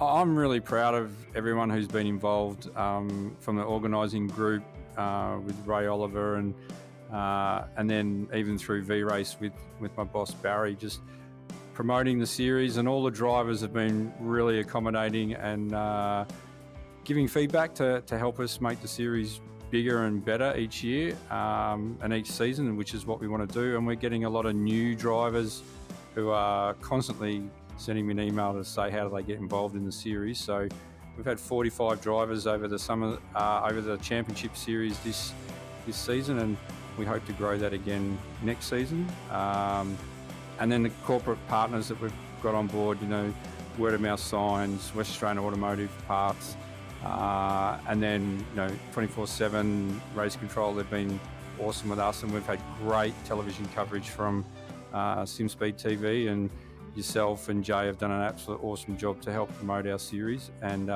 we couldn't do this without V8 Drive Day Perth. You know, John's been very supportive of the series, and we're hoping that he'll continue on in some way moving forward, and hopefully the competition drivers group will continue to join us again, and we keep trying to challenge them and bring new drivers in, and yeah, keep it competitive, because a lot of the guys have said how competitive this series is, and we saw that at Spa and Road America in the round 6 and 7, and it was no different here in Bathurst. So we're looking for more of that moving forward, and I just, you know, keep you excited on the commentary team, and make sure there's plenty of things to look at and call, and we go forward bigger and better in 22-23 summer series. Indeed, I'm looking forward to the same. Myself and Dan are really looking forward to it. Before we let you go, Cam, any final thanks that you'd like to give? I have to thank all our sponsors again: V8 Drive Day Perth, V-Race Experience, Modem Simulations, West Australia Automotive Equipment, Word of Mouth Signs, and big, huge thank you to Glenn and Annette from Jazzmat Steel Fabrications for being on my car and being a big supporter of me in this series, and hopefully they'll continue to stay on board moving forward. And just all the drivers, I mean, it's been awesome. Yes, in the heat of the moment there's some harsh words and it gets intense, but at the end of the day, you know, just re-watching the broadcast every night when I go home, the competitiveness of this field and some of the great racing, I can't ask for more. And I just hope that everyone comes back and hope that everyone's enjoyed it, and we go bigger and better as we keep moving forward. Bigger and better indeed. That's Cam Edwards, series organiser and driver here in the Southern Cross Esports Championship Series. That's going to wrap things up here, Dan. What a fantastic championship again. Bring on Summer Series. I cannot wait. It's just going to be more of the same here, isn't it? The racing across this season has been nothing short of spectacular. It's been dramatic. It's been action-packed. I mean, what more can you say? Indeed, there's not much more that needs to be said about this series, and going from strength to strength, it would seem. And well, you've now got yourself a defending champion who looks like he's keen to back things up when this series returns later on this year and crosses over into the start of 2023. And well, yeah, certainly looking forward to seeing how it looks for us when we get to broadcast it upon its return. And, well, for a chaotic end to the summer series here at Bathurst, had a bit of drama, but yes, certainly nothing quite the same, and a well-deserving champion here in this Winter Championship Series as a result there, Reese.